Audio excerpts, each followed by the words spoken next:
Hey, Wyatt's from Greensboro, North Carolina.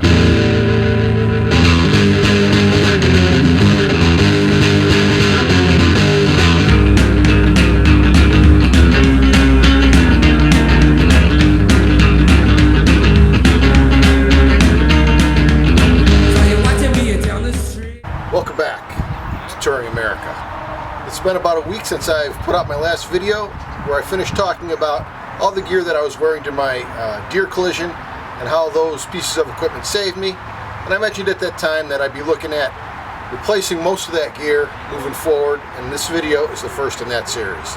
I've been kind of looking around for a jacket. I'd settled in on Vanson. I want to talk about a little bit about how I went through that process, how I arrived at that, and also the jacket that I ordered and the things that I'm doing to get it ready to be my daily driver for summer use. So stay tuned. We're going to tune into the jacket next. We'll do a tabletop review and cover some things that I've done to make it suitable for my uses.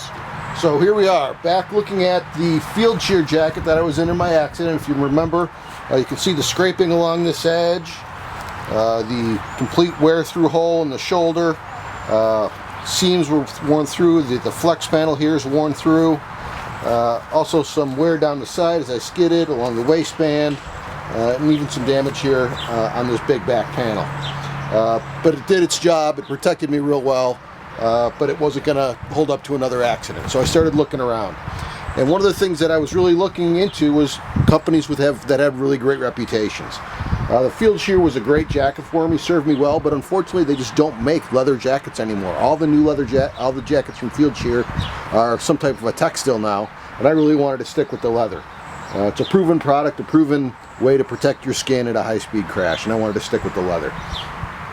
So you've got your Joe Rockets and your Icons, your Dionysies, right? Those kind of racing brands, but I kind of have that more of a tour or a sport touring type of look that I was going for, not just pure race and race type suits. I'm a little bit of a bigger guy. I've got a 36-inch waist, so kind of the whole idea of a slim fitting suit isn't really what I was looking for. I'm looking for something that I'd be comfortable in riding all day, up to 700 miles a day I'll do, and I wanted to make sure that was going to be comfortable and kind of breathe real well for me.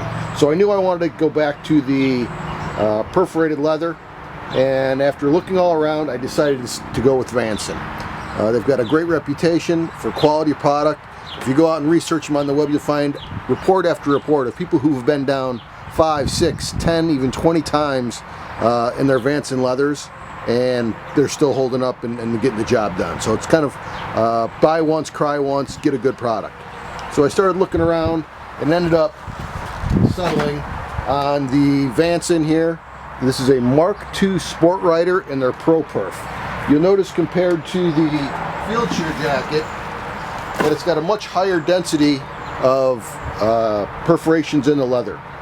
And I think that's designed to increase that airflow to a higher degree.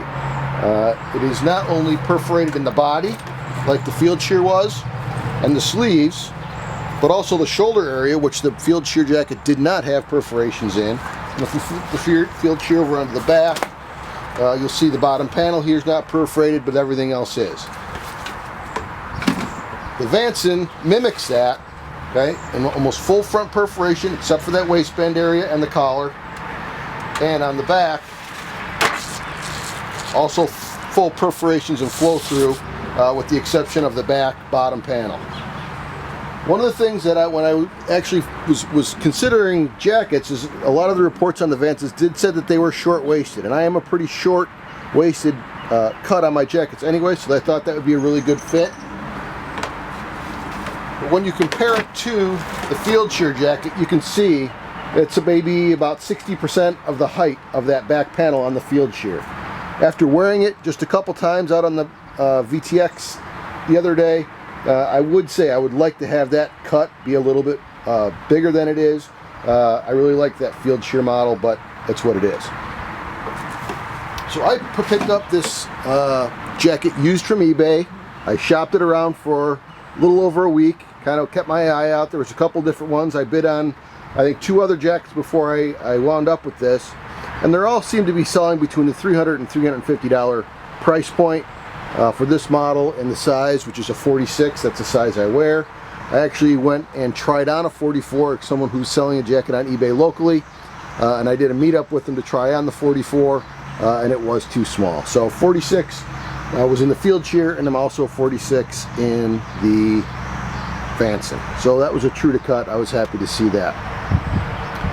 So finally ended up picking this one up, $339 from Bennett Power Sports on eBay. Bennett Power Sports seems to really specialize in Vanson leathers. I don't know where they get them, where they buy them from, but they've got a selection of, I don't know, 30 or so jackets at any given time, and you can go there, see if they've got something that works for you. I think they had 2 or 3 other jackets in my size at the time.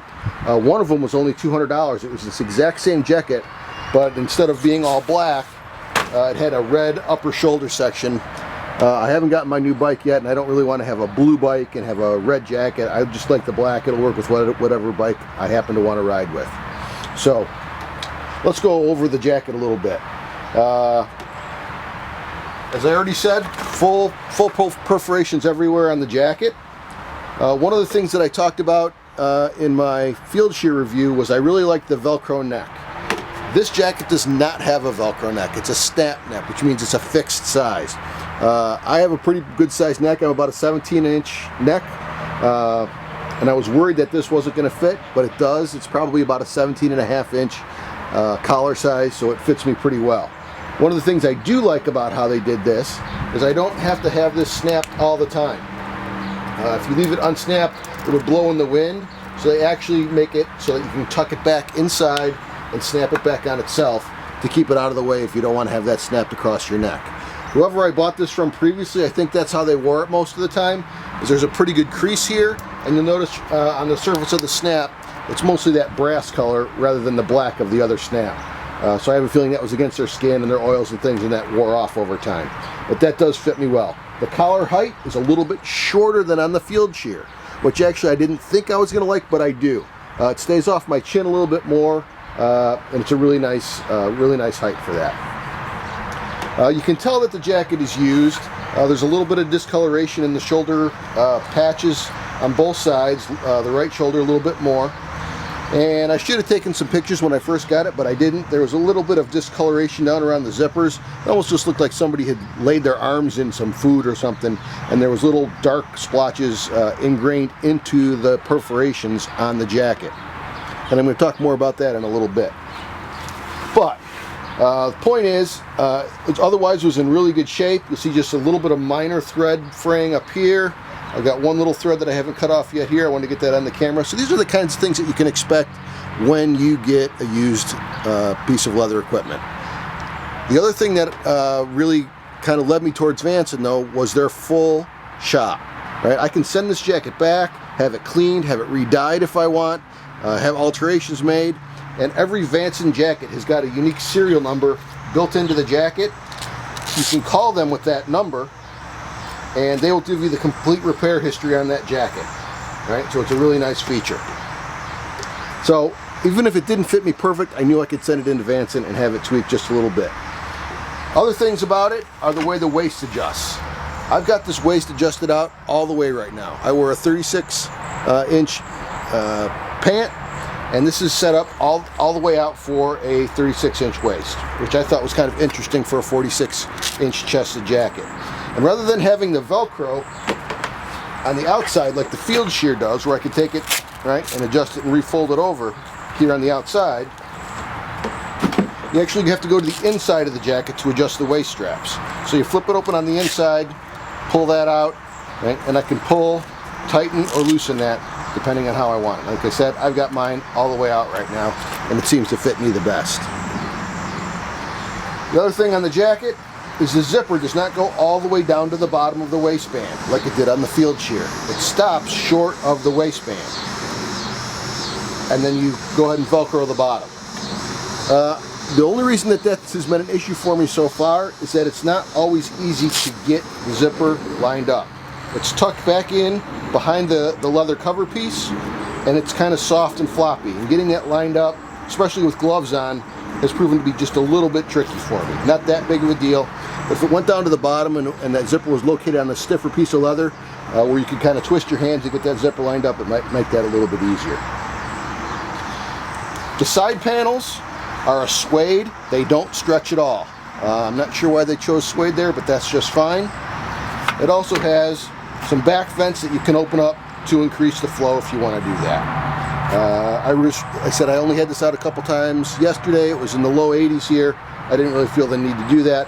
I'm not sure how that increases the airflow in an otherwise completely perforated jacket. I think that's a holdover from the non-perforated version of this coat.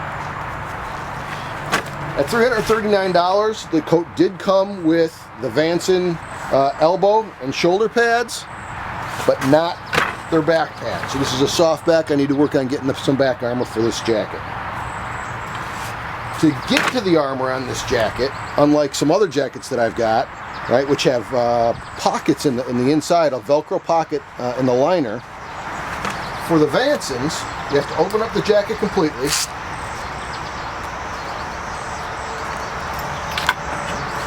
And then there is a zipper at the bottom of the liner. And when you lift this up, you can flip this around and see there's a Velcro patch here. There's another one all the way up at the top of the liner that fastens the back armor in. And to replace the shoulder and elbow armor, you actually need to reach your hand up inside. Right? And now I can grab hold of the shoulder armor in there and pull it out if I wanted to. You can see that there. I'm not going to pull it all the way out. Okay, but everything needs to be done through that one hole. So getting into that elbow armor may be a little bit tricky if you needed to adjust or put that in. Hopefully you wouldn't have to do it more than once though. Right? And that goes to both sides. Also on the inside of the coat, we've got two kind of convenience inside pockets. They are pretty shallow. I cannot even fit my wallet inside of this and zip it up. I've got an iPhone 6S. It doesn't fit in here with the zip either. So they are pretty small.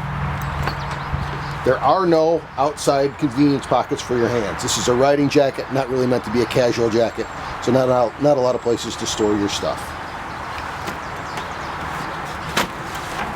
The other signature feature of the Vanson jackets is the little driver's license holder, which is sewn right into the weather wind block inside the zipper.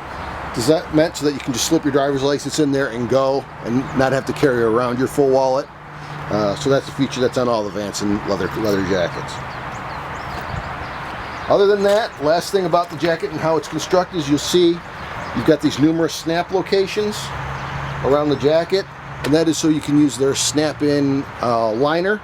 You can get a heated or an unheated version, electric or non-electric version, just to go into there. That's something I'm going to keep my eye out for on eBay as well. Sometimes if you ride and it's hot all day, you want it to be a little bit warmer at night. And with the way this jacket fits me, there's just not a lot of room for me to even put a lighter windbreaker or something underneath it. It fits pretty tightly. So that's the major features of the jacket.